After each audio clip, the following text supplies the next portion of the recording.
창세기 30장을 공부하겠습니다. 라헬이 자기가 야곱에게 아들을 낳지 못함을 보고 그 형을 투기하여 야곱에게 이르되 나로 자식을 낳게 하라. 그렇지 아니하면 내가 죽겠노라. 여러분 잘 아시다시피 야곱은 외아저씨 라반의 집에 거하면서 14년 동안 결혼 지참금으로서 고된 노동을 하면서 외아저씨의 딸, 외사촌이죠. 동생들인 외아저씨의 딸 둘을 아내로 삼았습니다. 레아 맏딸도 아내로 삼고 둘째 딸 라헬도 자기의 아내로 삼았었습니다. 그런데 이 성경에 보니까 레아는 눈에 매력이 없었다. 그 언니된 레아는 눈이 평범하고 매력이 없었는데 라헬은 굉장히 눈이 크고 눈이 이글이글하고 매력이 많았다. 그래서 야곱이 라헬에게 굉장히 반해서 동생 라헬을 뜨겁게 사랑하나 레아는 좀 못 본 채였습니다. 그래서 레아가 하나님 앞에 통곡을 하고 울고 부르짖고 기도하니까 하나님께서는 이 레아가 은총을 받지 못하는 것을 보고서 불쌍인에게서 태를 열어주므로 연달아서 아들을 넷을 낳았어요. 유다까지 아들을 넷을 낳았어요. 그런데 라헬은 인물은 절세이지만은 미인이지만 아들을 못 낳고 옛날 오늘날도 우리 동양에는 그렇지만 옛날 저 이스라엘은 더 그랬습니다. 여인이 시집가서 아들을 못 낳으면 저주를 받았다 그렇게 합니다. 모든 사람이 저주받은 여자다 그렇게 생각했습니다. 그러니 뭐 죽을 징입니다. 언니는 아들을 너희나 낳았는데 동생인 라헬은 남편에게 총애를 받으면서도 아들을 낳지 못했습니다. 그래서 이 두 사람 사이에 무서운 질투의 불길이 타게 되었습니다. 이 하나님께서 신명기에 보면은 언니와 동생을 함께 아내로 삼지 말라. 그러면 서로가 시기한다고 말했었습니다. 근데 이때는 벌써 율법을 주기 전에 일이었기 때문에 두 여형제가 한 남편을 섬기면서 살았기 때문에 그들 가운데 일어난 질투의 불길은 어마어마했었습니다. 여러분, 이 세상에서 가장 무서운 것이 이 질투입니다. 투기하는 마음이 생기면 그때는 눈에 아무것도 안 보입니다.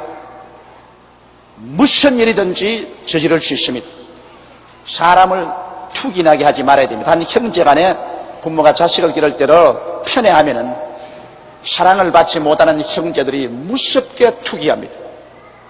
그래서 야곱의 12형제 중에 나중에 보면 야곱이 특별히 늦게 낳은 요셉을 사랑하니까 형제들이 투기해서 요셉을 잡아서 종으로 팔아서 보내버린 것을 알 수 있는 것입니다. 투기심이라는 것은 굉장히 무섭습니다. 이러므로 절대로 투기심이 일어나지 않도록 모든 일을 조심해서 해야 됩니다. 그런데 아내를 둘이를 데리고 사니까 어떻게 둘이를 똑같이 공평하게 사랑할 수가 있나요? 이 모슬렘 교회에서는 한 남자가 네 여자를 거느릴 수가 있다. 그러나 이 네 여자를 거느리는 조건으로서는 네 여자를 똑같이 사랑해 줘야 된다 그렇게 말합니다. 사람이 마음이 하나인데 어떻게 너희를 똑같이 사랑해 줘요?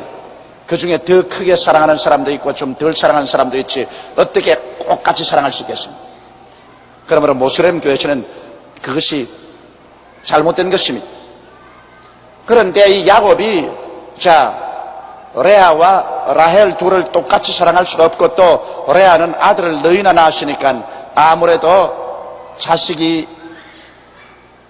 생기면 그 아버지의 마음도 자식에게로 굉장히 끌려가는 것입니다. 왜냐하면 남편과 아내는 법적으로 만났기 때문에 돌아서는 남이 되지만은 자식은 남편에게도 핏줄이고 아내에게도 핏줄입니다. 자식이 딱 핏줄이 돼서 잡고 있으면 부부간에 여간 사이가 소원해져도 그 자식의 핏줄 때문에 끌려옵니다. 제가 30년을 목회하면서 보니까 자식이 없이 이혼한 사람은 도로 합쳐지지가 않아요. 그런데 자식이 있고 이혼한 사람은 10년이 지나고 20년이 지나고 난 다음에도 도로 합치더라고요. 그런데 희한한 것 봤습니다. 그러면 자식이 아버지에게 갔다가 어머니에게 갔다가 아버지에게 왔다가 어머니에게 왔다가, 그래 아버지는 너 어머니 가지 마라 가만 안 둔다 그러고, 또 어머니는 또 아버지가 가지 마라 해도 안 간다 하면서 왔다가 갔다가 왔다가 갔다가 해가지고, 그래가 둘을 갖다 딱 묶어버립니다. 자식이 있으면은 별 도리 없이 자식이 사랑해 줄 사람의 줄이 됩니다. 사랑해 줄 사람의 줄로 묶이면 좀처럼 끊어지지 않습니다. 근데 자식이 없으면 사람이 부부간이라는 것은 서로 법적으로 만났기 때문에 어떻게 마음이 식어지면 그건 법적으로 돌아서면 남이 되어버리고 말하는 것입니다. 이래서 레아는 인물이 못났지만은 아들을 너희나 낳아줬으니까 그 아들에게 끌려가지고서 아버지가 점점 이제는 레아에게로 기울어집니다. 라헬은 아주 눈이 이글이글하고 아주 인물이 좋고 매력이 있었지만은, 그러나 실제 결혼해서 살아보면 매력 있는 것은 얼마 안 가서 큰 효과 없어요. 연애할 때 효과가 있지, 처음 결혼할 때 굉장히 효과가 있지, 실제로 살면은 누가 제일 매력이 있느냐? 음식을 잘 만드는 사람이 제일 매력이 있습니다. 나는 그거 정말 옛날 우리 아버님이 제게 그런 말씀을 하셔요. 저희 아버님께서 남자의 사랑은 위장에서 나온다. 내가 그때 굉장히 우습게 생각했습니다. 아버님이 농담을 하시는 것이지 남자의 사랑이 어떻게 위장에서 나오나. 아버님이 여러 번 그런 말씀을 하셔요. 그 아내가 음식을 잘해가지고서 밥상에 맛있는 음식이 올라와야지, 그래야 애정이 넘친다 그래서, 아버지는 애정이 뭔지 몰라서 저러시는가 보다. 애정이란 참 마음에서 나오는 것이지 무슨 위장에서 애정이 나오나. 그런데 내가 지금까지 살아보니까 그 말이, 아버님 말이 맞았어. 음식을 맛있게 하면은 사랑이 그리 가요. 그러나 음식이 솜씨가 없으면 제 아무리 라헬 같이 눈이 이글이글해도 소용이 없어요. 음식이 맛있어야지. 아침 먹고 점심 먹고 저녁 먹는데 음식을 잘 만들면 이물보다도 음식 잘 만드는 게 훨씬 낫다고요. 오래 같이 사는 데는.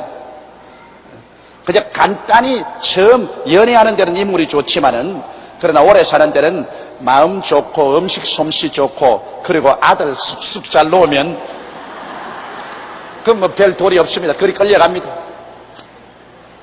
그래서 경쟁에서 이제 레아가 이기기 시작합니다. 레아는 인물은 못났지만은 마음도 좋고 음식 솜씨도 좋고 아들도 너희를 낳으시니, 그만 야곱이 자꾸 이제는 레아 집을 찾아갑니다. 그러니까 라헬이 아예 그냥 질투가 나서 견디지 못해요. 라헬이 자기가 야곱에게서 아들을 낳지 못함을 보고 그 형을 투겠습니다. 이제는 형을 보니 아들 너희가 엄마하고 돌아다니고 아들이 와서 그냥 아버지를 내리 끌고 엄마에게로 끌고 가고 하니까 이게 막 못 견디겠거든. 그래서 야곱에게 이르되 나로 자식을 낳게 하라. 그렇지 않으면 내가 죽겠노라. 이 문자로 써서 그렇지 실제로야 어떻게 했습니까? 와가지고서 아마 라헬이 남편의 가슴팍 옷을 잡고서 흔들면서 너에게 아들 낳게 해라. 안 그러면 나 죽어버리려. 죽어버려. 나 이런 모욕을 당하고 이런 멸시를 당하고 나 못 살 테니까 나 못 살아. 나 못 살아. 그러므로 내가 아들 낳게 해달라. 그렇게 했습니다. 야곱이 라헬에게 노를 바라여 가로되 그대로 잉태치 못하게 하시는 이는 하나님이시니 내가 하나님을 대신하겠느냐. 그 말도 맞았어. 애기 못 낳는 것 야곱이 어떻게 마음대로 아들 낳게 해요. 자식은 야훼의 선물이라고 했는데, 자식은 하나님이 선물로 주시는 것인데 하나님이 선물로 안 주시는 것 어떻게 야곱이 낳게 해요. 그러므로 야곱이 대단히 라헬을 괘씸하게 여겼습니다. 하나님 못 낳게 하는데 어떻게 내가 너를 낳게 하냐. 내가 되면 너를 멸시해서 아기를 못 낳게 하느냐. 그런 것입니다. 그러니까 이제 보십시오. 시기와 질투라는 것은 인간의 상상할 수 없는 일을 저지릅니다. 이제 라헬이 정 시기와 질투가 마음에 불타니까 자기는 억지 수단이라도 자식을 가져야 되겠다. 그래서 비합법적인 억지 수단을 쓰기 시작하는 것입니다. 라헬이 가로되 나의 여종 빌라에게로 들어가라. 자기가 시집 올 때 아버지가 준 여종이 있었는데 그 나의 여종 빌라에게로 들어가라. 그가 아들을 낳아 내 무릎에 두르면 그러면 나도 그를 인하여 자식을 얻겠노라. 이 얼마나 고집을 부렸겠습니까? 나는 자식이 없으니 내 종 빌라에게로 들어가서 내게 자식 낳아달라. 난 직접 내가 자식을 못 낳으면 내 종을 통해서라도 내 자식을 얻어서 내 무릎에 얹겠으니까 자식을 낳아달라. 그런데 부전자진이란 말이 있습니다. 여러분, 이 절대 가정적인 전통은 무시하지 못해요. 가문이라는 것은 반드시 봐야 하는 것은 누가 자기 종을 또 남편에게 두어서 자식을 낳게 했습니까? 야곱의 혈통에 할아버지거든. 할아버지 아브라함이 아들을 못 낳았을 때 그 할머니 사라가 그 여종 하갈을 할아버지에게 주어서 이스마엘을 낳게 했거든. 그걸 이 손주가 잘 알고 있단 말이야. 그러니 그 할아버지의 그 손자라. 그런 일이 없었으면 딱 고집을 부릴 것인데 할아버지도 그랬는데 내가 못 구할 거 뭐 있어? 내가 뭐 할아버지가 더 위대하냐? 우리 할아버지는 위대한 하나님의 종이요 하나님의 친구였는데 할아버지도 뭐 우리 할머니 여종 데려다가 이스마엘 낳았는데 뭐 내 할아버지보다 못한 놈이니까 그 못할 리가 있나? 이거 여러분 가문의 전통이라는 것은 굉장히 무섭습니다. 할아버지가 한 일 아버지가 쉽게 하게 되고 아버지가 한 일 그 아들이 쉽게 하게 되는 것입니다. 그렇기 때문에 자식을 장가 보내거나 시집 보낼 때 가문을 보아야 된다는 이유는 거기에 있습니다. 이 뼈가 말을 합니다. 이 성경에도 보면은 그 사실이 여기에 뚜렷이 있지 않습니까? 아무리 라헬이 요구를 하더라도 일격에 부인해버리면 그건 괜찮아요. 안 그럴 수도 있어요. 그러나 그의 잠재의식 속에 우리 할아버지 그렇게 하는 걸 내가 보았기 때문에 뭐 괜찮은가 보다. 난 뭐 할아버지가 낳은 자식이냐? 그래서 그런 빌라를 또 첩으로 받아들인 것입니다. 그 시녀 빌라를 남편에게 첩으로 주매 야곱이 그에게로 들어갔더니 빌라가 잉태하여 야곱에게 아들을 낳은지라. 라헬이 가로되 하나님이 내 억울함을 푸시려고 내 소리를 들어서 내게 아들을 주셨다고 이로 인하여 그 이름을 단이라 하였더라. 이 억울함을 풀었다는 말이 바로 단인 것입니다. 그래서 라헬이 자기 여종 빌라를 야곱에게 주어서 아들을 낳았으니 그 아들의 이름이 단입니다. 자기 여종을 통해서 낳은 아들을 라헬이 품에 안고 이제 나는 원통함을 풀었다. 나도 자식이 있다. 그리고 굉장히 그 라헬이 마음에 위로를 받았습니다. 그러나 훗날에 보면은 여러분 이 단 지파가 우상을 숭배해서 하나님을 버리고 동방으로 따라가다가 사라져버리고 말았습니다. 단 지파가 사라졌어요. 이 정상적인 사고방식에서 낳은 자식이 아니었기 때문에 그 무언가 그 지파에 삐뚤어짐이 있어서 나중에 이 단 지파는 우상을 섬기고 이스라엘 가운데서 사라진 지파 중에 하나인 것입니다. 또 라헬이 가로되 내가 라헬의 시녀 빌라가 다시 잉태하여 둘째 아들을 야곱에게 낳으며 라헬이 가로되 내가 형과 크게 경쟁하여 이겼다고 그 이름을 납달리라고 하더라. 납달리라는 말은 경쟁한다는 말인 것입니다. 그래서 자기의 여종을 통해서 라헬이 아들 둘을 연속적으로 낳았습니다. 그래서 이제는 막 이기양양합니다. 이 보십시오. 사람이 시기와 질투가 들어오면 체면 볼 것 없습니다. 윤리와 도덕 볼 것 없습니다. 그냥 수단과 방법을 가르지 않고 시기와 질투를 하면 복수를 하려고 하는 것입니다. 시기와 질투라는 것, 이거 굉장히 무서운 것입니다. 여러분, 그렇기 때문에 우리가 시기와 질투를 반드시 크리스찬은 이 마음속에서 제거해야만 되는 것입니다.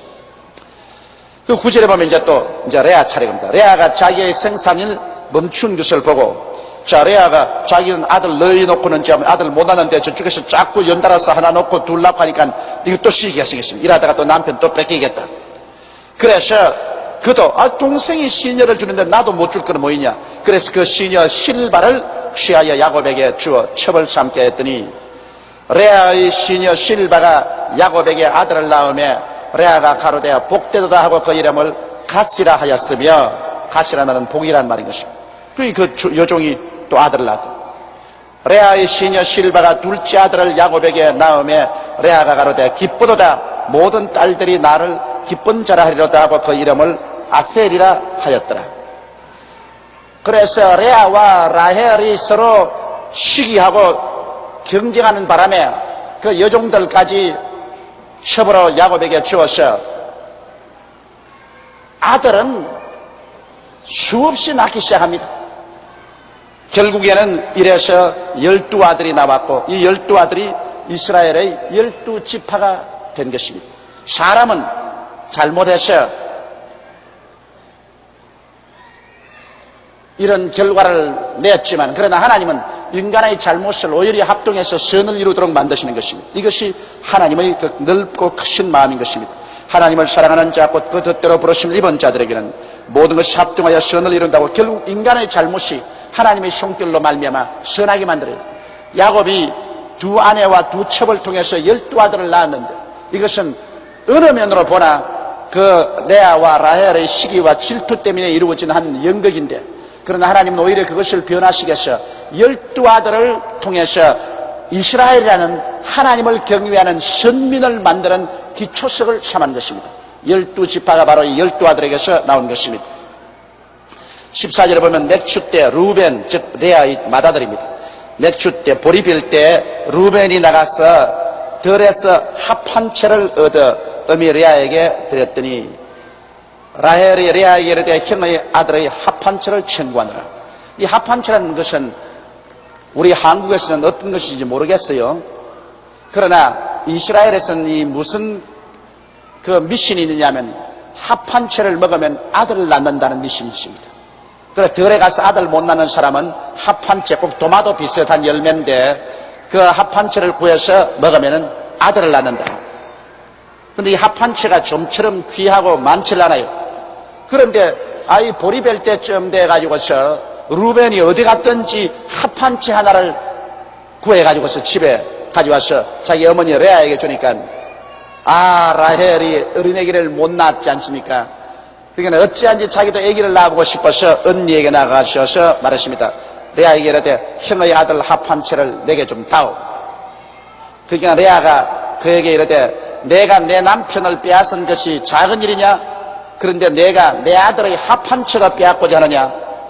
어림도 없는 소리 하지 마라. 너 인물 줬다고 해서 우리 남편 빼앗은 것도 내 마음에 상처가 깊은데, 그래 이 합 한 채조차도 네가 가져 먹겠다고 어림없는 소리 하지 마라. 안 준다.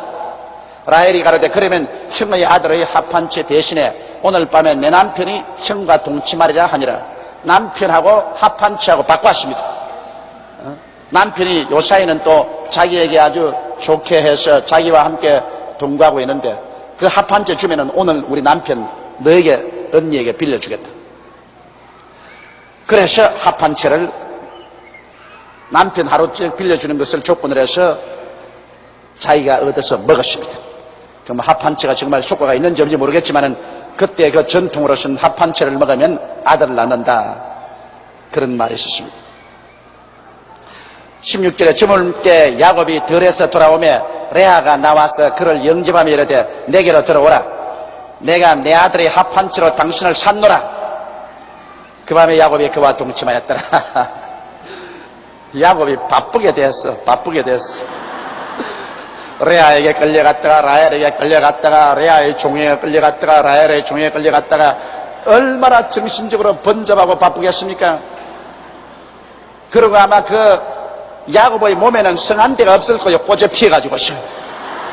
내 여자에게 꽃이 피었었으니 뭐 어디 성한 데가 있겠습니까? 평안히 일생을 살 수 있는 야곱이 굉장한 아마 정신적인 시련을 겪었을 것입니다. 그래서 하나님이 레아를 들으셨으므로 그가 잉태하여 5째 아들을 야곱에게 낳은지라. 야, 합 한 채 빌려주고도 그저 아들을 낳았어요. 레아가 가로되 내가 내 시녀를 남편에게 주었으므로 하나님이 내게 그 값을 주셨다고 그 이름을 이사가리라 하였더라. 값이라고 했는데 시녀를 주었다고 해서 하나님이 이쁘게 보고서 아들 준 것은 아닙니다. 그것은 잘못된 생각입니다만은 그러나 자기는 그렇게 해석을 했었습니다. 내가 내 시녀를 남편에게 주었으므로 남편인 하나님이 날 불쌍히 여겨서 아들을 하나 더 주었다. 그래서 이사가리라는 했습니다. 그리고 레아가 다시 잉태하여 6째 아들을 야곱에게 낳은지라. 레아가 가로되 하나님이 내게 후한 선물을 주시도다. 내가 남편에게 6 아들을 낳았으니 이제는 그가 나와 함께 거하리라고 그 이름을 스불론이라 하였더라. 함께 거한다. 스불론이라고 하였으며 그 후에 그가 딸을 낳고 그 이름을 디나라 하였더라. 그러니까 6 아들의 마지막 딸 하나를 낳았습니다. 그는 굉장히 축복받은 여인입니다. 아들을 6이나 낳고 딸을 하나 낳아서 7 자녀를 낳으셨습니다. 하나님이 라헬을 생각하신지라. 하나님이 그를 들으시고 그를 태를 여신 거로 합 한 채를 먹어서 그런지 모르겠지만은 그 합 한 채를 먹고 난 다음에 아기를 못 낳는다는 이 라헬이 이제 하나님의 긍휼하심을 받았습니다. 하나님이 너무 불쌍히 여기셔서 하나님이 그를 들으시고 그 태를 여신 거로 그가 잉태하여 아들을 낳고 가로되 하나님이 나의 부끄러움을 씻으셨다 하고 그 이름을 요셉이라 하니, 저기 요셉이라 하면 보태어 주었다 그 말인 것입니다. 여호와는 다시 다른 아들을 내게 더하시기를 원하노라 함이었더라. 그래서 아기를 못 낳는다는 라헬도 나중에 요셉을 낳으셨습니다. 이래서 그의 부끄러움이 씻어진 것입니다. 라헬이 요셉을 낳은 때 야곱이 라반에게 이르되 나를 보내어 내 고향 내 본토로 가게 하시되, 이제 야곱이 외아저씨 집에 온 지도 세월이 오래 가셨으면 한 20여 년 됐어요 벌써. 왜냐하면 야곱이 40세 가까이에 외아저씨 집에 도망을 왔는데 한 20여 년이 되시면 나이가 이제 60이 다 됐어요. 한국 나이로 환갑때가 가까웠어요. 그러니까 이제 고향 산천이 그리워지고 또 하나님께서 계시로 고향 산천으로 돌아가라 했으므로 외아저씨가 나가서 외아저씨 이제 나 고향 산천에 돌아가야 되겠습니다. 언제고 외아저씨 집에 붙어 있어서 뭐 섬노릇이나 하고 이렇게 살 수는 없으니까 고향에 들어가게 해 주시옵소서. 그렇게 말했습니다.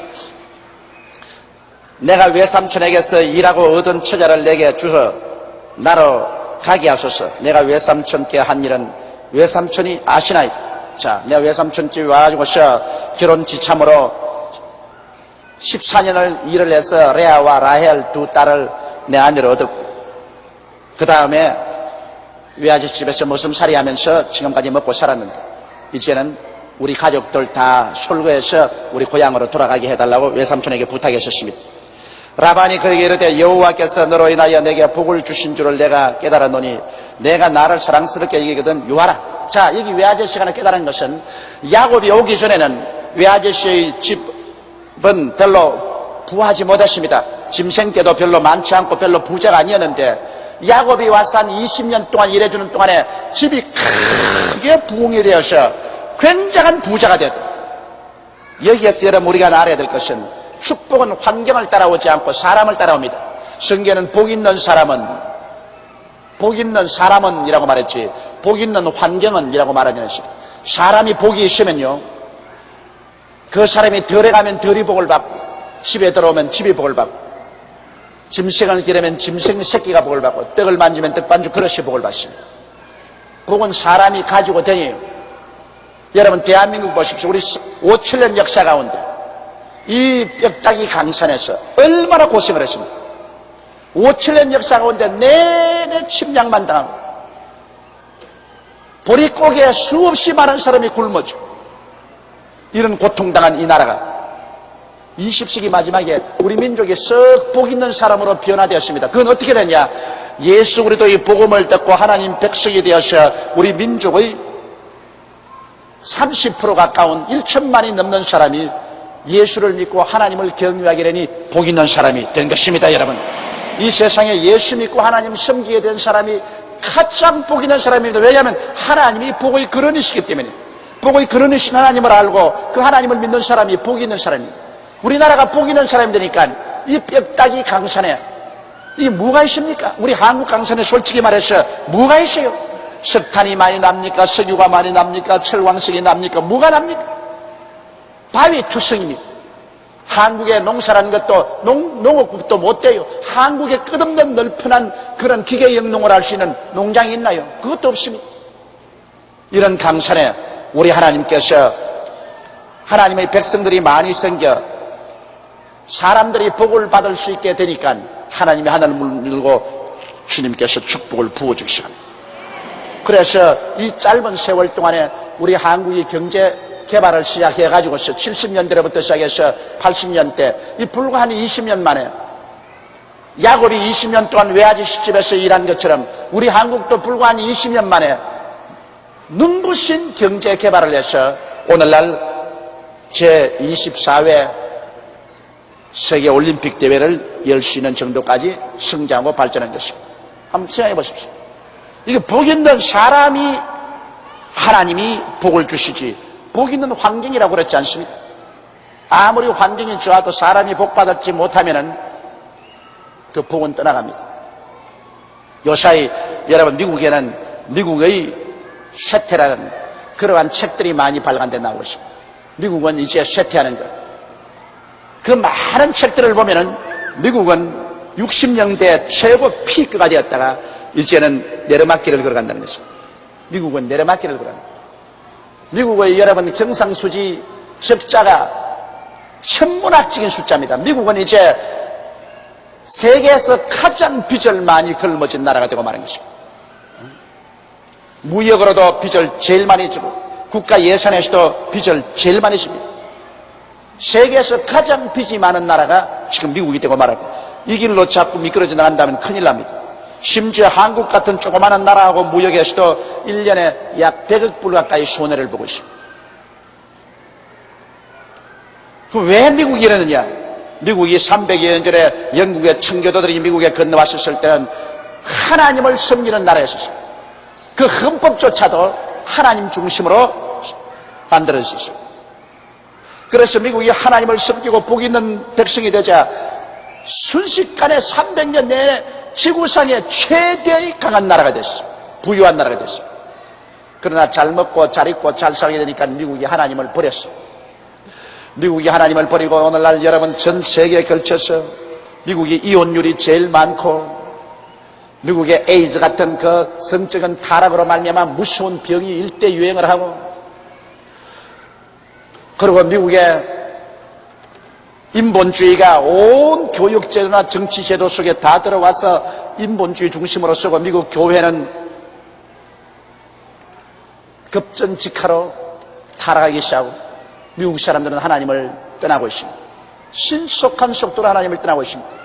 미국이 하나님을 향해서 등을 돌리니까 점점 복의 근원에서 멀어집니다. 복의 근원에서 멀어지니까 미국은 여러 가지 세계적으로 어려운 문제를 많이 겪게 되고 오늘날 경제적인 난국에도 처해 있는 것입니다. 이러므로 여러분 복 있는 사람은 하나님께서 그를 통해서 복을 주시는 것입니다. 이렇기 때문에 사람 잘 만나야 돼요. 이 세상에서 사람 잘 만나는 것보다 더 중요한 것이 없습니다. 사람을 잘못 만나면 일생을 그냥 박살나는 거예요.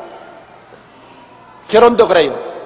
남편을 잘 만나면은 일생에 그렇게 행복할 수가 없습니다만 잘못 만날 바에는 결혼 안 하는 게 좋다고. 내가 최근에 결혼 카운셀링을 할 때 그렇게 했습니다. 옛날에는 그런 카운셀링 안 했는데 아주 공부도 많이 하고 대학 교수로 있으면서 경제력도 좋고 자신이 만만한 여자인데 이제 결혼을 해야 되겠다. 어떻게 할까? 그래 내가 말한 것이 절대로 성급하게 하지 마라. 어떤 상대인지 상대를 해서 교제를 오래오래 해보고 신앙이 있고 사람이 마음이 착실하고 올바른 남자인지 아닌지 알아보고 정말 훌륭한 인격자가 될 수 있다는 그런 가능성이 있으면 결혼하지. 그 이외에는 결혼 안 하는 것이 좋다. 결혼해서 훌륭한 남편을 만나면 굉장히 행복하겠지만은 결혼해서 잘못된 남자 만나면 천배 만배로 불행하다. 지금 사는 것보다 천배 만배로 불행하다. 그냥 생지옥이 된다. 그럴 바에야 당신 경제력도 있고 당당히 살아갈 수 있으니 혼자 사는 것이 훨씬 편하지 뭘 그렇게 쉽사리 결혼하려고 하느냐. 옛날에는 배가 고파서 시집을 갔다. 그래가 남편에게 발길로 차이고 쥐어 박히고 하면서도 눈물을 뚝뚝뚝 흘리면서 그 밥 좀 얻어먹으려고. 실제로 그랬습니다. 그렇게 얻어맞고 해도 배가 고파서 집을 못 떠났어. 배가 고파서. 그거 바로 내가 목회하는 우리 세대에서 바로 그랬다고요. 그랬는데 이제야 여성들도 여러분 나가서 활동하면 밥 먹어요. 밥 먹어. 그렇기 때문에 여자도 시집 갈 때 남편 아주 복바른 사람 구하려고 애를 써야 되고 남편도 또 그렇습니다. 기분에 내킨다고 아무나 그냥 턱 때리다가 마누라 갖다 놨다가 박살나는 사람 많습니다. 아예 그냥 불여우를 갖다 놓으면 별 도리 없이 자기 인생이 박살이 난다고요. 아마 남편 못 만나서 고생하는 것보다도 부인 잘못 만나서 고생하는 것이 더 많을는지도 모릅니다. 이러기 때문에 남녀간에 사람을 잘 만나야 돼. 사람 잘 만나야 돼. 이 외아저씨 라반은 그것을 알았다. 자기가 야곱이 오기 전에는 아무런 복이 없었는데 야곱이 오고 난 다음부터는 하늘일마다 막 복이 돼. 하는 일마다 자꾸 일이 잘 때 그냥 아주 김이 무럭무럭 일어나는 것 같아. 모든 것이 막 부흥이 되기 시작해요. 뭔지 모르게 전부 그냥 우길성천하는 그러한 일이 생겨요. 그래서 외아저씨가 어찌한지 야곱을 붙잡아 놓아야 되겠다 그렇게 생각합니다. 그래서 라반이 그에게 이르되 여호와께서 너로 인하여 내게 복 주신 줄 내가 깨달았다. 내가 나를 사랑스럽게 여기거든 유하라. 또 가로되 내 품삯을 정하라. 내가 그것을 주리라. 이 외아저씨가 얼마나 깍쟁이였습니까? 그래 20년을 자기 조카를 부려먹는데 7년은 맏딸 주고 공짜로 부려먹고 또 7년은 둘째 딸 주고 공짜로 부려먹고 그 다음에 맏딸 둘째 주고 난 다음에 14년 후에도 그 6년 동안을 공짜로 부려먹었다. 월급을 안 주고 부려먹었다. 그러니 어지간한 깍쟁이에게 걸렸어요. 그래서 이제 야곱이 집을 떠나서 자기 고향으로 가겠다 하니까 비로소 이제 말하기를 이제 월급 주겠다. 이제는 또 가로되 내 품삯을 정하라. 내가 그것을 주리라. 이제 월급을 줄 테니까 이제 월급 받고서 돈벌이 하기 위해서 내게 거하라. 그렇게 말하셨습니다. 야곱이 그에게 이르되 내가 어떻게 외삼촌을 섬겼는지 어떻게 외삼촌의 짐승을 쳤는지 외삼촌이 아시나이다. 내가 오기 전에는 외삼촌의 소유가 적더니 번성하여 때를 이루었나이다. 나의 공력을 따라 여호와께서 외삼촌에게 복을 주셨나이다. 그러나 나는 어느 때 내 집을 세우리까. 그 야곱이 보면 성격상 많은 변화가 왔습니다. 야곱이 옛날에는 아주 꾀가 많고 사기성이 많았는데 외아저씨 집에 와가지고서 많은 인격적인 변화가 왔습니다. 그래서 굉장히 성실한 사람이 됐습니다. 눈이 오나 비가 오나 더우나 추우나 그런 열심으로 외아저씨 집의 짐승떼들을 잘 돌봐주었습니다. 그래서 외아저씨 집 짐승떼가 늘어지고 큰 부자가 됐는데, 자, 외아저씨는 이렇게 잘 살게 됐는데 나는 여태까지 이제 나이 60이 되도록 아직 나는 내 집도 이루지 못하고 내 재산이라는 아무것도 없다. 나는 언제 내 재산 한 미천 해가지고서 고향으로 돌아가리까. 라반이 가로되 내게 무엇으로 내게 주랴. 이제 둘이가 이제 흥정을 합니다. 야곱이 가로되 이제 야곱이 외삼촌이 얼마나 무지무지한 깍쟁이인 줄 알기 때문에 외삼촌이 절대로 뒤로 물러설 수 없는 그러한 약속을 합니다. 물론 야곱은 하나님께서 야곱에게 그런 지혜를 주셨습니다. 야곱이 가로되 외삼촌께서 아무것도 내게 주실 것이 아니라 나를 위하여 이 일을 행하시면 내가 다시 외삼촌의 양떼를 먹이고 지키리이다. 오늘 내가 외삼촌의 양떼로 두루 다니며 그 양 중에 아롱진 자와 점 있는 자와 검은 자를 가리어내며 염소 중에 점 있는 자와 아롱진 자를 가리어내리니 이 같은 것이 나면 나의 삭시 되리라. 후일에 외삼촌께서 오셔서 내 품삯을 조사하실 때 나의 의가 나의 표정이 되리라. 내게 혹시 염소 중 아롱지지 아니한 자나 점이 없는 자나 양 중 검지 아니한 자가 있거든 다 도둑질한 것으로 인정하소서. 이 말은 무슨 말이냐면 자, 내 월급을 달리 정할 것이 아니라 내가 외아저씨 양을 치는데, 양과 염소를 치는데 그 중에 얼룩덜룩이 양이나 얼룩덜룩이 염소란 외아저씨가 다 거두어가지고서 다른 데로 옮겨버리십니다. 나는 양떼가도 순수한 색깔의 양떼, 염소도 순수한 색깔의 염소를 기르겠는데 그들이 새끼를 낳을 때 얼룩덜룩이를 낳으면 얼룩덜룩이는 그건 내 월급으로 만들어져. 순수한 색깔이 나오면은 그건 전부 외아저씨 것이고, 내가 기르는 양이나 염소 중에서 얼룩덜룩이가 나오면 얼룩덜룩이는 나의 월급으로 외아저씨가 치솟아. 그 아주 외아저씨 듣기에는 굉장히 귀가 솔깃한 말입니다. 왜냐하면 여러분 보세요. 아주 흰 양들과 흰 염소들이 얼룩덜룩 새끼를 낳기는 낳겠지만 그렇게 많이 낳을 확률은 없거든. 그러므로 모든 얼룩덜룩이는 다 옮겨버리고 순수한 흰 색깔의 양떼와 염소떼만 내가 돌볼 테니까 그들이 얼룩덜룩이 새끼를 낳는 것은 내 월급으로 정해주소서. 라반이 가만히 들으니까 계약치고는 참 좋은 계약이라. 그렇지, 뭐 순수한 색깔이 얼룩덜룩이 새끼를 낳아도 몇 마리 낳겠노. 그래서 라반이 가로되 내가 내 말대로 하리라. 그렇게 이제 둘이 약속을 따겠습니다.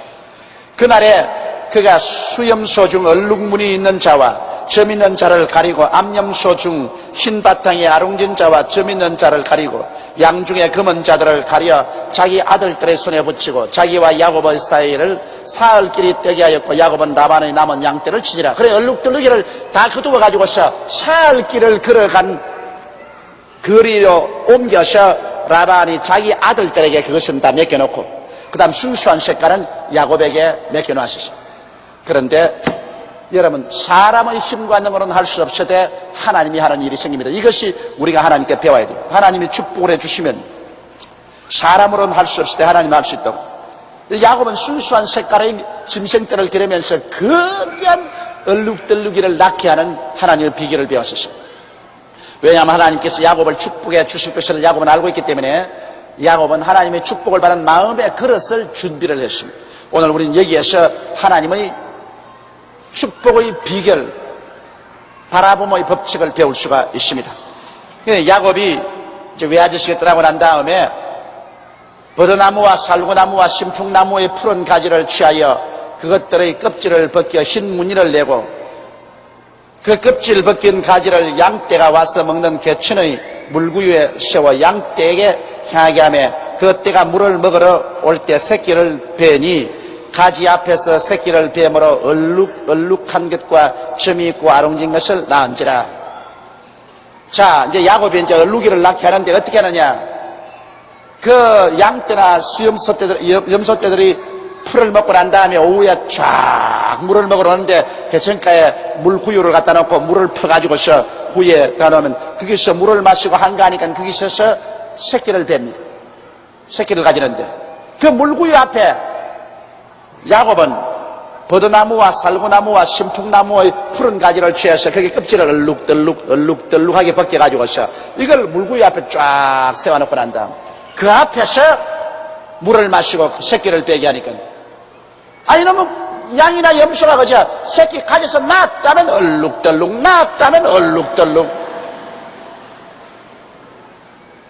여러분, 이 하나님의 법칙을 모르면 이게 기막힌 말입니다. 법칙을 모르면 세상에 미신도 유푼수가 있지 무슨 성경에 이런 미신이 있느냐, 무슨 양과 염소가 새끼 가지는데 눈앞에 얼룩덜룩이 나무 가지 갖다 놨다 해서 그거 보고 야 우리 얼룩덜룩이 낳자. 그래 얼룩덜룩 그렇게 낳는 법이 어디 있냐. 그 미신 아니야. 그런데 여러분, 이것은 미신이 아니라 바로 그 나무 가지를 깎아서 얼룩덜룩 해가지고서 갖다 놓는 것은 실제 야곱은 자기 생각으로 염소떼와 양떼들이 그걸 보고 얼룩덜룩이를 나는 줄 알았는데 야곱은 하나님이 그렇게 하라고 하신 것은 염소떼나 양떼가 그거 보라고 한 것이 아니라 야곱 보라고 그렇게 한 것입니다. 야곱의 마음속에 바라봄의 법칙을 사용하도록 만들어주신 것입니다. 사람이라는 것은 희한합니다. 사람의 마음의 그릇은 자기가 바라보는 곳에 마음이 끌려가고 바라보는 것이 마음에 끌려옵니다. 그래서 그 마음을 점령하게 되면 그를 따라서 믿게 되는 것입니다. 여러분, 아담과 하와가 선악과를 따먹는 것도 어떻게 했습니까? 마귀가 바라봄의 법칙을 사용했습니다. 매일같이 선악과 나무 밑에 와서 선악과 나무 열매를 쳐다보고 있었습니다. 그래서 성경은 말하기를 하와가 그 선악과 나무를 보니 먹음직하고 부함직하고 지혜를 없게 탐스럽게 보였었습니다. 선악과 나무를 쳐다보고 있었습니다. 그래서 하루 쳐다보고 이틀 쳐다보고 사흘 쳐다보니까 그만 그가 그리로 끌려가고 그가 그에게 끌려와서 손을 내서 먹어버리고 마는 것입니다. 이 사람은 환경에 굉장한 지배를 받습니다. 맹자 삼천지도라는 것도 여러분 아시지요? 맹모 삼천지도. 자기의 맹자를 교육하기 위해서 이사를 세워냈다. 사람이 무엇을 끊임없이 바라보느냐, 그 바라보는 것이 그 생각을 점령하게 되고, 그 생각을 점령하게 되면 그 생각이 바로 운명을 변화시키는 그릇이 되는 것입니다. 하나님이 온갖 구하는 것이나 생각하는 것에 넘치도록 능히하겠다고 말한 것입니다. 그러므로 생각을 변화시킨다는 것은 굉장히 중요합니다. 여러분, 우리의 생각이 늘 나는 못한다, 나는 안 된다, 나는 할 수 없다, 나는 망한다는 부정적인 생각으로 꽉 들어차고 부정적인 환경에 꽉 들어차 있습니다. 부정적인 것을 보고 부정적인 것을 듣고 부정적인 가운데 있으면 그 마음의 생각이 부정적인 것으로 꽉 들어차면 그 생활 전체는 그저 마귀가 와서 마음대로 도역질하고 죽이고 멸망시키는 부정적인 일을 할 수 있는 그릇이 됩니다. 그런 부정적인 생각이 꽉 들어차면 하나님이 사용할 수가 없어요. 여러분 보세요. 예수님께서 베세다 광야에 나갔었을 때 남자만 5,000명, 부여자 9,000명이 말씀을 듣고 배가 고파 허덕일 때 여기에 빌립하고 안드레가 있습니다. 뭐가 달랐습니까? 빌립도 안드레도 똑같이 예수님의 제자요, 똑같이 광야에 있었고 똑같이 낭패로운 환경에 있었습니다. 그런데 주님께서 빌립에게 저들에게 먹을 것을 주라고 했을 때 빌립은 생각이 잘못됐습니다. 빌립은 먹을 것을 줄 수 없다는 생각으로 꽉 들어섰습니다. 빌립은 먹을 것을 줄 수 없다는 생각이 꽉 들었습니다. 그래서 빌립은 생각하기를 이것은 때가 너무 늦었고 사람은 너무 많고 돈은 없고 빵 살 것도 없다, 못 먹인다. 그래서 예수께 나와서 주여 이들에게 먹일 수가 없으니 흩어서 동리로 보내어서 각자 음식을 구하게 하소서. 빌립은 먹일 수 없다고 그 생각이 드니까 예수님이 빌립을 사용할 수 없어요. 하나님 우리 생각을 통해서 우리를 사용하시니까. 그런데 안드레는 먹일 수 있다고 생각을 했습니다. 주님께서 말씀하셨으므로 먹일 수 있다고 생각했기 때문에 그는 뭘 먹을 그 이유를 찾았습니다. 군중에 돌아다니면서 어린아이의 점심 도시락에서 보리떡 5개와 물고기 2마리를 가지고 와서 그 형편없이 조그마한 거 아닙니까? 부끄럽지만은 주님 보리떡 5개와 물고기 2마리를 가지고 왔으니 이걸 가지고 주님께서 뭘 어떻게 좀 할 수 있지 않겠습니까? 안드레는 생각이 빌립보다 달랐습니다. 그는 어떻게 되었든 하나님의 능력으로 먹일 수 있을 테니까 먹여보자고 작정했습니다. 할 수 있다, 하면 된다, 해보자고 달라드는 것입니다. 그 결과로 빌립은 생각이 틀렸기 때문에 하나님이 물리치시고 예수님이 쓸 수 없었으나 안드레는 생각이 올바랐기 때문에 안드레를 데려다가 안드레의 그 생각과 믿음을 통해서 하나님이 역사하시며 오병이어로 5,000명을 먹이고 12바구니 남게 하신 것입니다. 이 생각이라는 것은 굉장히 중요해요. 이스라엘 12정탐꾼이 가나안 땅에 들어가서 40일 동안 정탐하고 내려와서 이스라엘에게 보고할 때 10사람 뭐라고 했습니까? 우리가 간 정탐한 땅은 산은 높고 골은 깊고 성벽은 높고 그곳에 사는 안악자손은 네피림의 후에 안악자손이 사는데 대장부라 우리 스스로 비교하니까 우리는 여치새끼 같더라. 우리 들어가면 우리 처자가 사로잡힌다. 완전히 부정적으로 생각했습니다. 그 생각을 듣고 모든 백성이 다 부정적이 돼가지고서 우리는 들어가면 다 사로잡힌다고 통곡을 하고 울 때 오직 요시아와 갈렙은 들어가서 아니야, 저들의 보호자란 저들을 떠났고 저들은 우리의 밥이야, 우리 들어가서 차지하자. 오직 요시아와 갈렙 2사람만이 들어가서 차지할 수 있다고 생각했습니다. 하나님이 그 자리에 임하셔서 되었습니다. 부정적인 생각을 한 10명을 그 자리에서 죽여버렸습니다. 부정적인 생각을 한 이스라엘 백성 전체는 광야로 회진시켜서 40년을 광야에서 방황하면서 다 죽을 때까지 기다렸습니다. 그리고 요시아와 갈렙은 80이 되었는데도 다 죽어도 여호수아와 갈렙은 안 죽었습니다. 들어갈 수 있다고 생각하는데 두 사람은 안 죽었어요. 그 후손들을 데리고 여호수아와 갈렙은 들어갈 수가 있습니다.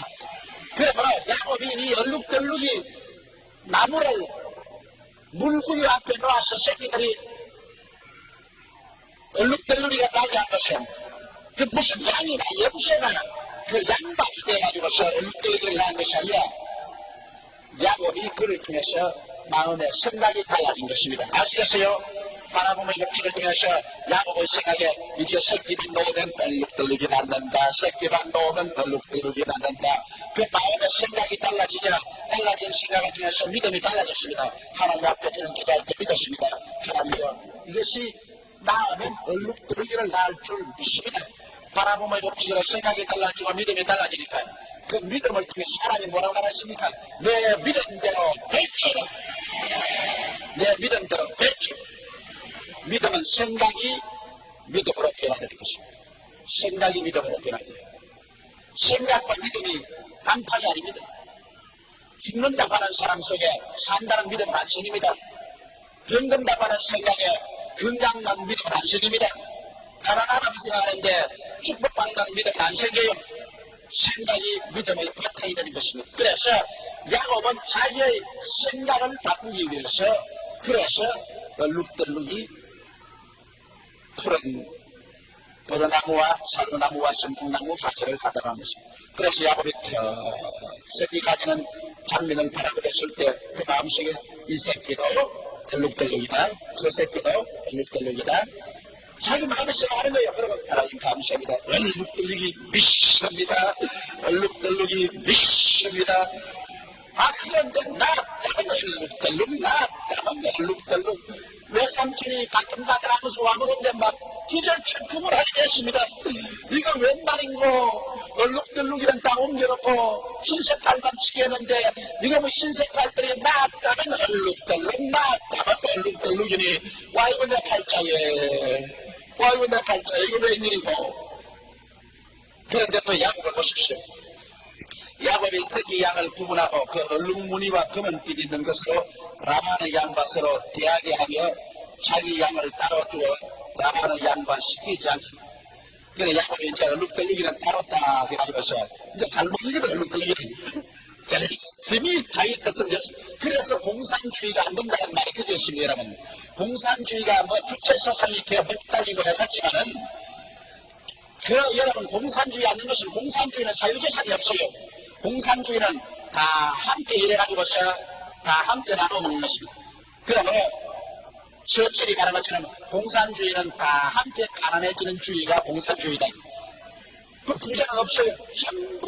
전부가 생산수단도 정부가 다 가지고 있고 그리고 백성들은 정부의 완전히 노예입니다. 백성들은 시간의 자유가 없습니다. 거주의 자유가 없습니다. 정부가 원하는 그 자리에 가서 정부가 시키는 그 일만 해가지고서 그래가지고 공평하게 넣습니다. 여러분 듣기에는 공산주의가 굉장히 좋은 것 같지만 오늘날 수령도 공산주의를 떠나고 지금 중공도 공산주의를 떠나고 있습니다. 왜? 사람이 일을 해야 말을 하지. 짓기 아닌데 누가 일을 해요? 짓기 아닌데. 내가 우리 성도에게 최근에 이런 이야기 들었어요. 자기 집을 전세를 주었는데 전국 베트남의 정원도에 있는 집을 전세를 주었는데 가보면 마당에 풀이 이렇게 쌓이고 막 집 소재를 안 해서 집이 정결했다 그러는 그래가 막 가슴을 쳤는데 그래가 막 주인 보자고 사람을 했대. 사람 그래가 어떻게 해서 주인에게 전세 드린 사람이 팔았대. 그 집을 팔고 난 다음 일주일 만에 가보니까 정원이 풀을 다 뽑아가 이거 받으래요 그냥 반질반질하고 문지방 문 떨어지면 딱 반질반질하더래요. 그럼 내게 이야기하면서 목사님 정말 놀랐습니다. 사람이 그럴 수가 있습니까? 우리 집 전셋집을 했을 때는 온 집안에 잡초가 무성하고 막 집을 파비풍창으로 만들어 놨더니 내가 할 수 없어 사라고 해서 계약을 해서 사겠다 일주일 만에 마지막 잔금하고 이런 것다 계약을 위해서 가니까 새집이 돼 있잖아요. 새집이 풀 다 뿌려놓고. 그래 사람이라는 것은 자기 스스로 사유재산을 가지고 스스로가 일을 하지 자기도 안 되는데 누가 일을 해요? 우리 한국 사람들도 이런 노동자 쓸 때 만등팔이로 쓰면은 이건 뭐 그저 점심 먹고 몇 시간이고 자네 몇 시간이고 그래 일어나서 이거 조금이라고 한다 또 그냥 집에 들어가면 아침에 내꺼나 그러나 일본말로 도리로 주면은 도리로 이거 한꺼번에 이게 얼마나 갖다 깨주면은 죽을 것 같은 남자야 죽을 타고 만 눈에 불을 켜고 새벽부터 나와가지고서 점심도 먹는도 맞다 저녁까지 그냥 소리가 부러지도록 일을 하는 거라 그냥 왜 빨리 해놔야 돈을 더 많이 벌겠다 그러므로 여러분 공산주의라는 것은 인간의 근본적인 욕구를 모르는 것입니다. 공산주의 사회라는 것은 너무너무 못 살아서 너무너무 가난해서 이 판재판 사파릴 때 에라 나나 먹자 그건 공산주의가 돼요. 그러나 조금 잘 살게 되면은 그 누구를 불러하고 자기가 뼈 빠지게 일하는 것은 자기 새우젓에 둬야 사는 재미도 있고 그렇게 하죠. 그러므로 우리 한국은 이제 공산주의 되기는 틀렸습니다. 우리 한국은 무슨 GNP가 3,000불 가까이 되어서 그래도 무엇인지 모르겠다 내 것이라고 가지고 있어요. 조그만한 요런 바구니에 새알을 가지고 새알 달걀이나 알 몇 개를 가지고 있어요. 이거 내 거다 하고 그럼 공산주의 안 돼요. 내 끼에 아무것도 없어야 공산주의가 되지 내 끼에 있는 데가 공산주의가 돼요. 그러므로 요사이 대학생들 공산주의 하자고 해서 내 보면 참 기가 막힙니다. 소련도 공산주의 그만두려고 하고 중국도 공산주의 그만두려고 하는데 왜 시상스럽게 공산주의 하자고 합니까? 여러분 보십시오. 이 야곱도 공산주의를 하니까 외아지씨가 돌반다가요. 외아지씨께서 자기 치기는 치되 따로 해놓고 자기 그 얼룩덜룩이는 따로 딱 갖다 놓고 난 다음 온갖 정신을 다 기울여서 얼룩덜룩이만 타고 멀려가지고서 자꾸 얼룩덜룩이만 새끼 독사지. 여기에 보더라도 사람의 성격을 너무나 잘 알 수 있습니다. 남의 것은 등아리니 내 것은 악착같이 돌는다. 그게 인간의 본성이죠. 별 도리 없지. 목소리가 그렇다고요. 미안한 말이지만 다른 교인들이 목사님 아프다고 신방 좀 와달라고 하면 나 요새 옛날에 좀 가지만 요새는 안 가요. 우리 교인도 많은데 왜 나무 교회가 당신 목사에 가요? 당신 목사. 그 사람이 어찌할 거여서 내가 그래서 야 안 되지 이건 나쁘지 내가 주의 종으로 생각하면 안 되지 싶어도 힘을 팔이 안으로 굽지 밖으로 굽나 뭐 별 도리 없지 뭐 우리 성도라면은 그건 내가 해도 마음이 즐거운데 남의 성도로 둘러주면 이건 내가 시큰해봤자 무슨 소용이 있노 남은 좋은 일만 하는 건 아니냐 그런 잘못된 생각이 생겨요. 목사는 그런 생각하지 말아야 되는데 아니 내가 인간이 될 때에서 그런 생각이 납니다만 이제 예수님 오실 때쯤 되면 나도 다른 사람이 될 줄 믿습니다.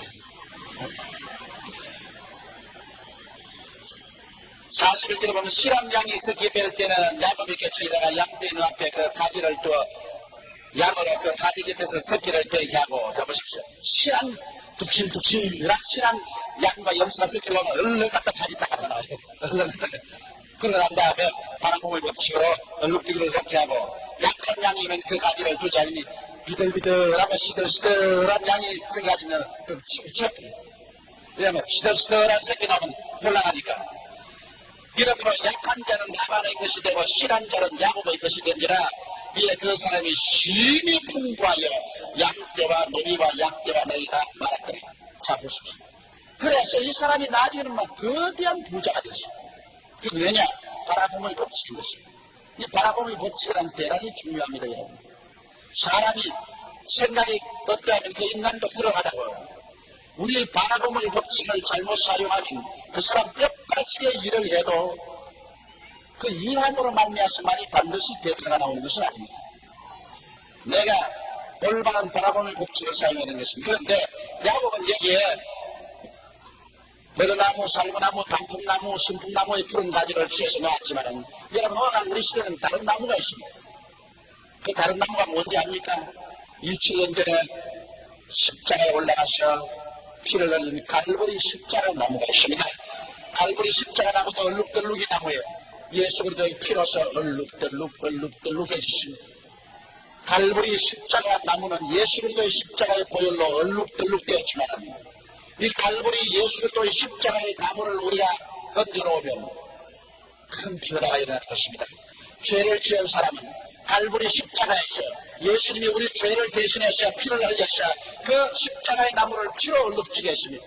그러므로 어떠한 죄를 지은 사람이 남녀노소 빈부 귀천을 불구하고 예수님 앞에 나와서 죄를 회개하고 그 십자가의 피 흘린 얼룩들기를 바라보고 기도를 하면 모두 다 죄가 용서받고 마는 것입니다. 그 모든 과거와 현재의 죄가 다 용서를 받고 하나님 앞에 의롭다 하는 사람이 됩니다. 갈보리 십자가를 통하지 않고 죄사함을 받았지 않으세요. 죄 아무리 수양을 하고 도덕을 해도 인간의 수양과 도덕으로 여러분 죄 없이 되는 사람이 이 세상에 아무도 없어요. 인간 스스로 여유로움이란 쓰는 걸레 같아요. 오직 예수 그리스도의 십자가 얼룩덜룩의 그 피, 죄 없는 하나님의 아들 예수님이 오셔서 죄 있는 우리를 대신해서 십자가에 몸짓고 피를 흘려서 그 얼룩덜룩이 피로 물들던 갈보리 십자가, 그 십자가 앞에 나와서 예수 그리스도를 바라보고 기도할 때 우리의 죄는 깨끗이 용서를 받습니다. 그렇기 때문에 우리가 예수를 통하지 않고는 구원을 받을 수가 없어요. 세상에 종교가 많습니다. 종교 그 자체는 나쁘다고 할 수 없어요. 종교는 다 좋은 사람 되고 좋은 일하러 가는 것입니다.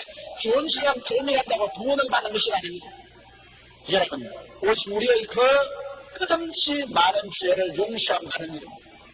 이것은 예수님의 십자가 보배로운 피밖에 없습니다. 여러분의 십자가의 피로서 얼룩진 그 나무를 우리가 바라보고 기도할 때 우리는 늘 용서를 받고 늘 의로움을 얻을 수가 있는 것입니다. 또한 예수님의 십자가에 얼룩진 그 보배로운 피를 통해서 하나님과 우리 사이에 화목을 가지고 왔었어요. 하나님과 우리가 죄로 말미암은 원수가 되었어요. 여러분 부르시어도 하나님은 대답하지 않습니다. 그러나 예수의 십자가의 그 얼룩진 보배로운 피를 통해서 하나님께 나아가서 기도하면 그 보배로운 피가 하나님과 우리 사이에 원수된 땅을 다 헐어버리는 것입니다. 그러므로 하나님께 기도할 때 언제나 십자가에 얼룩들리는 그 보혈을 가지고 나가게 되시기를 주의 이름으로 축원합니다. 아버지의 십자가에 못 박인 예수 그리스도의 보혈을 통해서 아버지께 나옵니다. 기도할 때 그 얼룩들룩이가 모든 원수된 것을 제껴버리고 하나님과 화목하게 하고 그 절대로서 하나님의 성령으로 우리에게 충만하게 채워 주시는 것입니다. 화목의 정결한 하나님의 성령이 것입니다. 하나님의 성령이 내 속에 충만해지는 것입니다. 여러분, 우리가 십자가 앞에 나와서 예수 그리스도의 얼룩덜룩이 보혈을 의지하고 기도를 할 때 효과가 있지, 십자가 보혈을 의지하지 않고 뭐 지원차 돌아다니면서 나는 하나님 믿는다, 십자가 보혈 없이 하나님 믿어봤자 아무것도 안 생겨요.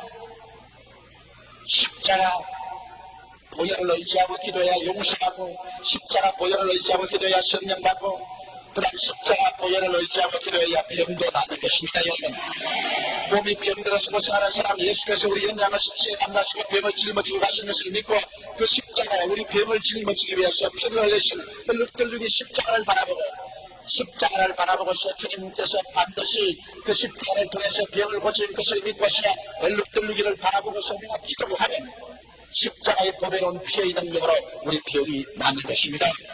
그리고 우리 생활의 저주도 그래요. 예수께서 십자가에 못 박여 피를 흘림으로 우리의 저주를 다 짊어지셨습니다. 그러께서 우리를 위하여 저주를 받아서 율법의 저주에서 우리를 생명하였으니 이는 나무에 달린 자마다 저주 아래 있는 자라 하시기로 하셨으니 예수님께서 우리 인간의 모든 저주를 대신 짊어지고 십자가에 못 박여 얼룩덜룩 피를 물들이면서 죽으셨습니다. 십자가의 얼룩덜룩 예수의 보혈은 우리의 저주를 짊어진 정금이다. 그러므로 우리가 예수 그리스도의 십자가를 바라보고 기도할 때 주여 주님께서 십자가의 얼룩덜룩이 보혈을 통해서 우리의 저주를 다 짊었으므로 나는 이제 복받은 사람입니다. 나는 저주받은 사람이 아닙니다. 나는 할 수 있습니다. 하면 됩니다. 나는 할 것입니다. 나는 믿습니다. 나는 잘 살 수 있습니다. 믿어야 돼요. 십자가의 보혈을 통해서 믿을 수 있습니다. 저도 언덕이 있어야 문제된다고. 우리가 잘 살 수 있는 이유가 있어야 돼요. 복받을 수 있는 이유가 있어야 돼요. 그 이유가 예수님이 십자가에서 우리 저주를 짊어져 주셨기 때문에 우리는 복받고 살 수 있는 이유가 있습니다. 그러므로 기도할 때 십자가에 저주를 짊어지신 얼룩덜룩이 십자가를 바라보고서 우리가 기도를 해야 되는 것입니다. 그리고 우리가 영생 부활 성천하는 것, 우리 사람들은 다 죽는 것은 정한이 죽어 죽고 난다는 심판을 받습니다. 무엇이라고 말해도 사람은 한번 죽어요. 죽고 난 다음에는 심판받아요. 하나님 앞에서 심판받아요. 예수의 보혈을 의지하고 용서하는 사람은 구원을 받아 천국에 가고 용서받지 못한 사람은 별난 처지가 있어도 지옥으로 가요.